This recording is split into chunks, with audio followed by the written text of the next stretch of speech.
আসসালামু আলাইকুম এভরিওয়ান। তোমার প্রতি অনুভূতি গল্পের দ্বিতীয় পার্ট। 12টার বাসে রওনা দিলাম ঢাকার উদ্দেশ্যে, কিন্তু কোথায় গিয়ে উঠব, ঢাকায় গিয়ে কি করব, খুব চিন্তা হচ্ছিল। কারণ ঢাকা আমি ভালো করে চিনি না, আর কোনো আত্মীয় স্বজনও নেই যেখানে গিয়ে উঠব। ভাবির দেওয়ার টাকাগুলো গুনলাম, 5,000 টাকা আছে এখানে, আর আমার পকেটে 780 টাকা। ভাবি যদি টাকাগুলো না দিত তাহলে তো 2 দিন বেঁচে থাকাও কষ্টকর হয়ে যেত। এমন কোনো কাজও জানি না, সবেমাত্র কলেজে পা দিয়েছি। আব্বুর টাকা পয়সার কোনো অভাব নেই, যার জন্য লেখাপড়াটাও ভালো করে করেছি। পরিবারের সবাই আমাকে অনেক ভালোবাসতো। আমার কোনো দোষ ছিল না, শুধু একটাই দোষ, আমি মিথিলাকে পাগলের মতো ভালোবাসতাম। যখন থেকে বুঝতে শিখেছি তখন থেকেই মিথিলাকে ভালোবাসতাম আমি। একসাথে স্কুলে যাওয়া, খেলাধুলা করা, আমরা ছিলাম বেস্ট ফ্রেন্ডের মতোই। কিন্তু যখন মিথিলাকে স্কুলের এক বড় ভাই ফলো করতে শুরু করে, আর মিথিলা যদি সম্পর্কে জড়িয়ে যায়, সেই ভয়ে সুমিয়াপুর বিয়ের দিনই মিথিলাকে প্রপোজ করে বসি। কিন্তু মিথিলার সাথে সাথে এই কথা আমার আব্বুকে জানিয়ে দেয়। আব্বু আমাকে সেই দিন অনেক মারে। তখন নবম শ্রেণীতে উঠেছি মাত্র। আমার আর বিয়ে খাওয়া হলো না। আব্বুর হাতের মার সেই দিন প্রথম খেয়েছিলাম। আব্বু বলেছিল মিথিলাকে যেন নিজের বোনের মতোই দেখতে।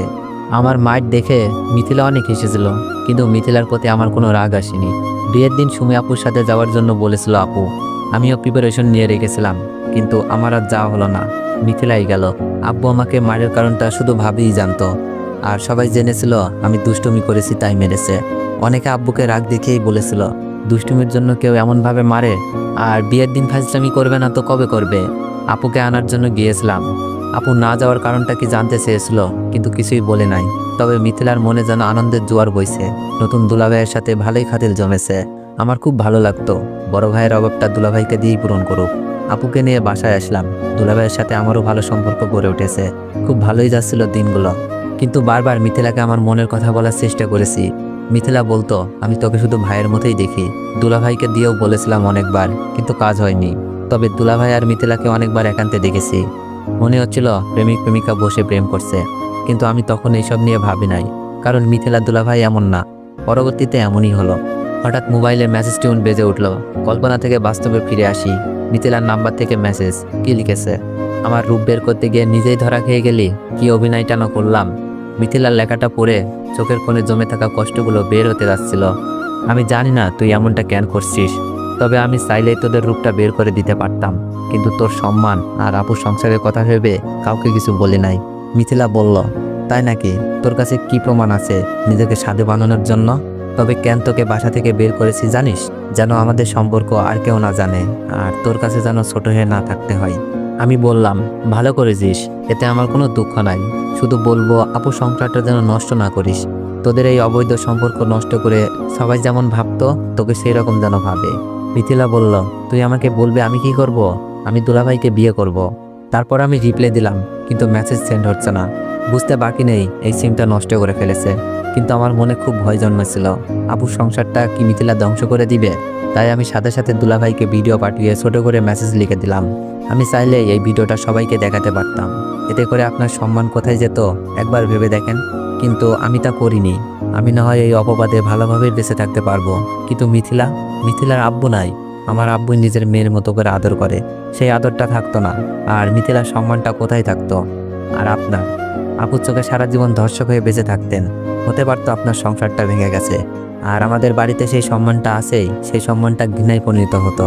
তাই আপনাদের একটা সুযোগ দিলাম, আপনাদের অবৈধ সম্পর্ক নষ্ট করুন, সম্মান আর আপুর ভালোবাসা নিয়ে বেঁচে থাকুন। মনে রাখবেন আপনার একটা ফুটফুটে বাচ্চাও আছে। আমি মেসেজটা দিয়ে বসে রইলাম। বাস একটা স্টেশনে এসে থামলো। বাস থেকে নেমে পেটে খুব ক্ষুধা লাগছিল, তাই হোটেলে গিয়ে খাবার খেয়ে নিলাম। রাস্তার পাশ ধরে হাঁটছি, কিন্তু এখন আমি কোথায় যাব, কি করব ভেবে পাচ্ছি না। আব্বু আম্মুর কথাগুলো কানে বাজছিল। তুই আমার ছেলে না, তোকে কোন পাবে পেটে ধরেছি। মাগো, তুমিও তোমার ছেলেকে চিনলা না? চোখ থেকে অনবরত পানি ধরছিল। অন্য মনস্ক হয়ে রাস্তা দিয়ে হাঁটছিলাম। দুপুর গড়িয়ে বিকেল। হঠাৎই রাস্তার মাঝখানে একটা বাচ্চাকে দেখলাম, যে কোনো মুহূর্তে গাড়ির নিচে চাপা পড়তে পারে। আমি কোনো কিছু না ভেবেই ব্যস্ত রাস্তায় নেমে গিয়ে বাচ্চাটিকে কোলে নিয়ে রাস্তার পাশ দিয়ে যাই, কিন্তু শেষের দিকে একটা গাড়ি এসে আমার পায়ের উপর উঠিয়ে দেয়। আমি ব্যথায় কাতরাচ্ছি। বাচ্চাটির মা এসে আমাকে হাসপাতালে নিয়ে গেল, আর একদিক দিয়ে আমাকে ধন্যবাদ জানাচ্ছে, অন্য দিক দিয়ে নিজের বেখেয়ালির জন্য বাচ্চাকে বাঁচাতে গিয়ে আমার এমন অবস্থার জন্য নিজেকে দোষারোপ করছে। ডাক্তার এসে আমাকে কি যেন একটা ইঞ্জেকশন দিল। আস্তে আস্তে আমার চোখ দুটো বন্ধ হয়ে আসলো। চোখ খুলে দেখি পায়ে ড্রেসিং। বাচ্চাটি ও বাচ্চাটির মা আরেকটা আমাদের বয়সী মেয়ে পাশে দাঁড়িয়ে আছে। ডাক্তার এসে বললেন, পাটা খুব ভালোভাবেই ভেঙেছে। আমি ওষুধ লিখে দিচ্ছি, নিয়মিত খাবেন। আর রোগীকে 1 মাস রেস্ট দিতে হবে। খেলাধুলা কোনো কাজ করতে পারবে না। 15 দিন পর আমাকে দেখিয়ে যাবেন। ডাক্তার প্রেসক্রিপশন ধরিয়ে দিলেন। বাচ্চার মা বললেন, আমার জন্য আজ তোমার এত বড় ক্ষতি হলো। আমি বললাম, না না আন্টি, নিজেকে দোষারোপ করবেন না, এটা শুধু একটা অ্যাক্সিডেন্ট। আন্টি বললেন, আচ্ছা তোমার বাসা কোথায়? তোমার ফ্যামিলির কারোর নাম্বার থাকলে দাও, আমি তোমার মা বাবাকে আসতে বলি। আমার মোবাইলটা কোথায়? মোবাইল খুঁজে পাচ্ছিলাম না। মোবাইলটা আমার হাতে দিয়ে বলল, তোমার মোবাইল রাস্তায় পড়ে ভেঙে গেছে। এটা তো একেবারেই গেছে। মোবাইল হাতে রেখে পকেট থেকে ভাবির দেওয়ার টাকাগুলো বের করে বললাম, আন্টি, হাসপাতালে কত টাকা বিল এসেছে জানি না, আমার কাছে এই কয়েকটা টাকা আছে, গ্রাম থেকে আসার সময় নিয়ে এসেছিলাম, টাকাটা নিন প্লিজ। আন্টি আমার টাকাটা পকেটে ঢুকিয়ে দিয়ে বলল, কি করছো তুমি এইসব? আমার ছেলেকে বাঁচাতে গিয়েই তোমার এই অবস্থা, আর তুমি আমাকে চিকিৎসার খরচ দিচ্ছ। আন্টি বলল, তোমার পরিবারে কেউ নেই? তাদের তো খবর দিতে হবে। আছে, আব্বু আম্মু ভাই ভাবি চাচা চাচাতো বোন, কিন্তু এখন আমি ওদের কেউ না।